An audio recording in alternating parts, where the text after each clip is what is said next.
Kone Daawwata kabajamoo fi jaallatamoo hunda keessan jechuudha. Ilmaan Oromoo bakkuma jirtanitti nageenyi isin bira jiraatu isin jaa. Kaanis assalaamu alaykum warahmatullahi wabarakatuh isin jenna. Daawwattoota kabajamoo fi jaallatamoo hunda keessan bakka jirtanitti nageenyi Rabbii isin bira jiraatu isin jaa. Har'a barnoonni qabadde isiniif dhiyaadde barnoota jechuudha. Har'a barnoonni qabadde isin dhiyaadde barnoota namoonni baay'een yeroo Facebook fayyadamtan agartee paaswordii hin beekan. Paaswordii ni dagatan, paaswordii arraafachuun kanaaf yeroo sanitti paaswordii argachuun baay'ee isin ulfaata. Facebook san dhiiftaniitis agartee Facebook biraa barachuunis baay'ee isinitti ulfaata ture. Haala kamiin jechuudha ammoo paaswordii Facebook isin nama arraafatan malee jawaal maqaa keessa jira jechuudha agartee bakka jechuudha hoosaa paaswordii hunda jawaal wal qabatee taa'u ni jira. Paaswordii Facebookaas paaswordii hatta YouTube illee akka itti wal qabatee taa'u jira. Kanaan isinitti himuu dhufe jechuudha. Kanaaf yeroo baay'ee namni paaswordii yeroo fayyadamtan Facebook yeroo fayyadamaa turtan paaswordii guutuu dagatan baay'ee takka jechuudha.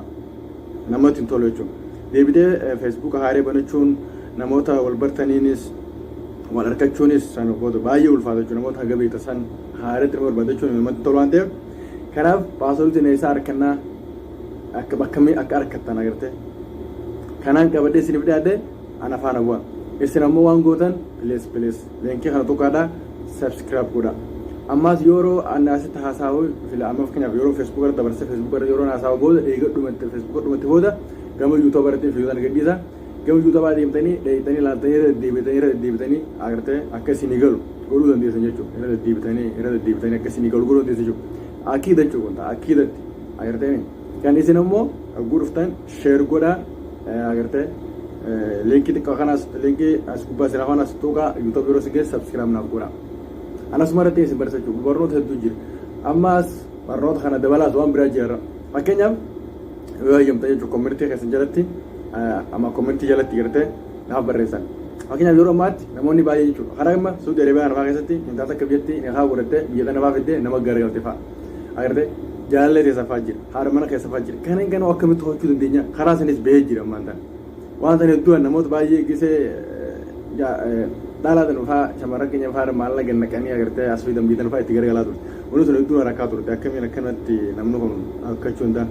Kanaafuu namoota yeroo akkasitti isaa isin janaa jiru agartee ammaa isatti haasa'u harkachuu dandeessan jechuudha. Karaa sanis ni dhufaa wanti fayyadamtanii jira. Isin bakka feete jiraattus aadaa suma dheessee jawaala ishee ta'uu ta'e waan namni san itti haasa'u agartee waan namni san isin jiru eenyu wajjin akka yeroo qabdu haram jechuudha. Hariiroon siikka jirtu arguu dandeessan jechuudha. Isin galee kanaas harkaan isin qaba. Yoo barbaadan namni harka rukutaa yoo barbaade community jala barreeffachuu dandeessan jechuudha. Isin galee ittiin isin fide jechuudha. Akiida jechuudha kun agartee mi akkamiin akka tolchuu dandeessan jechuudha. Isin amma isin hojii hariiroo qabdus hojiin haasawaa ati bas lakkoofsi qofa harka qabaattaa lakkoofsi bakka itti naqattu jira. Yoo namni san isin daddabalee hojii haasawaa isin namni san haasawaa dadaamatan akka gartee fakkeenyaaf rikoodii waraabamaa beektee rikoodiin asii bira gabbu jechuudha. Meela keessa asii bu'a. Asii yeroo turetti waan isaan haasawan guutuutti beekuu dandeessa jechuudha. Kun ifaa bilisa jechuudha. Ifaa bilisa jechuudha. Rakkoo takka daba jechuudha. Karaa salphaatiin karaa sanii sammaa waan irra geenye jiru isin akka gartee yoo barbaadan komitii lanaa barreessitan. Yoo barbaadan jechuudha komitii lanni barreessitanii kana jechuudha har'a barnoonni amma har'a kan imma karaa har'a barnoota har'aattiin isinii deema. Karaa barnootaattiin isiniif tarkaanfadhu waan ta'eef ana faana bu'aa. Ana waliin deema barnoota ni eegallaa jechuudha. Isin ammoo subscribe godhu, like godhu, share godhu hin dagatina.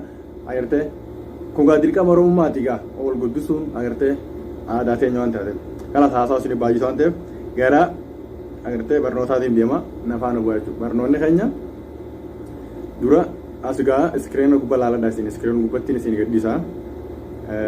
Google Chrome seentan jechuudha. Yeroo Google Chrome seentan akkana Google Chrome seentan jechuudha. Daanya kana mul'atan argamu jechuudha. Google Chrome yoo seentan akkana isin dhufaa jechuudha. Agartee mi Google Chrome keessa jira beeka. Bakka ta'e dootaa jechuudha. Yoo waan hundaa qabee kan dhufa isan hunda yoo waan hundi ni qaban. Akkana goota jechuudha. Sana booda akkana siibaa jechuudha. Ana mee meela siidaan qabu akkatti akkana siibaa mi akkana goota jechuudha. Agartee mi sana booda akkana abbaa jechuudha. Sigalaamee habiibi obboleetti obboleessa akkana choofte jechuudha. As dhufte jechuudha. Saskureet bakka tana. Saskureet jechuudha maal jechuudha beektan akka baan keenyatti. Ares jechuudha ares saskureetii irraa kaasan keenya nageenya saskureetii yoo irraa kaasan lammaa irraa kaasan biyya san saskureetiin taane jechuudha. Kunis ammaatis haarsi jawaala keetiitti siigaltee waan nuti qabdu hundas keessii jiran bakka tana jechuudha. Akkana siibaa jechuudha.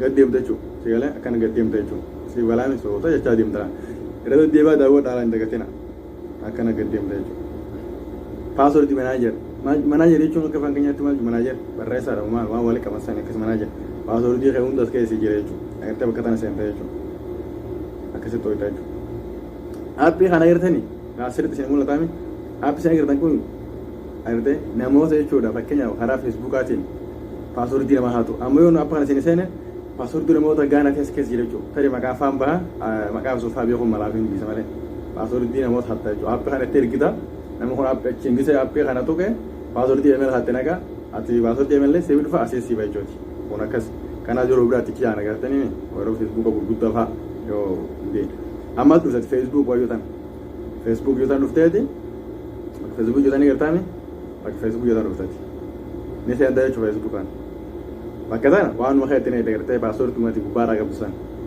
paaswordii gubbaadhaa qabsisan tini agartee paaswordii yoo akeeti agartaa amma guutuu bee jira laal amman waan meeqaan fayyadama laal amma jaa jechuudha email jaa na jira jechuudha email lama kiyya afur kan namaati jechuudha fakkeenyaaf amma fakkeenyaaf namoonni gadi jaawala kadirratti email paaswordii dhagee jaa itti fayyadamee feesbuuka sigalee beekute inni yeroo san booda inni asi siyaasee jira as dhuftee laaluu dandeessa jechuudha eeginni beekute boodallee sigalee mi akkana amma jechuudha bakka tanii otoo itti ijjatanii otoo itti paaswordii keessanii si bachuu kadagatti sigalee asii otoo itti akkasuma jechuudha ijjatanii otoo jechuudha kun amma jechuudha paaswordii nama takkaate jechuudha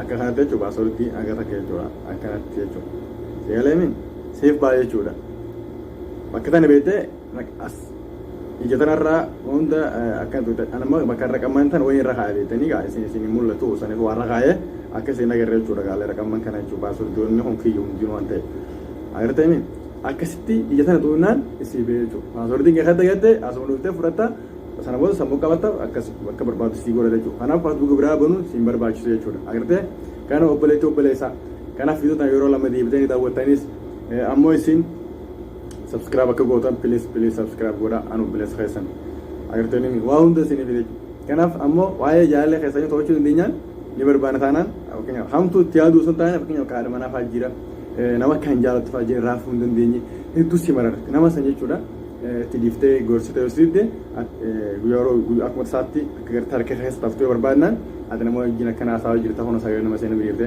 filma addaati jechuudha gaa shawwaduu dandeessa jechuudha shawwaduu jechuudha agartee shawwaddee haaya oonni kun nama jabaadha jaarata yoonlee amma jaallee kiyya kun nama jabaadha haaya waa hunda kan harkaa haaya keettu gartee akkas godhachuu dandeessa jechuudha habiibi kana jechuudha amma gaa dhumtee jirtu jechuudha barnoonni akkasi baafachuu dandeessa barnoonni imma akkasitti achitti sanyii dhumee jira beektanii kana jechuudha kanaaf isiin ammoo waan naa gootan akka subscribe agartee like share waliif gootanii barnoota dabalaatis haamilee akka wali taane haamilee wal jajjabeessuu qabna wal jajjabeessuun aaduma keenya aadummoota Oromooti gartee akkasii ilmaan Oromoo hunda keessan baay'ee takkaan isin jaalladhaan obboleessi kan keessan isinis akkana jaallattan abdiin qaba akkasii taa'uu qabaannu jajjabaadhaa isin jaa yeroo biraa viidiyoo ajaa'ibaa tanan agartee isinii fidee dhufa hangasittuu na jajjabeessaa isin jaa haamilaa wali taanu kanuma yaadni kiyya nagatti yeroo biraa walti caana ammaaf nagatti chaawu isin jennee jira.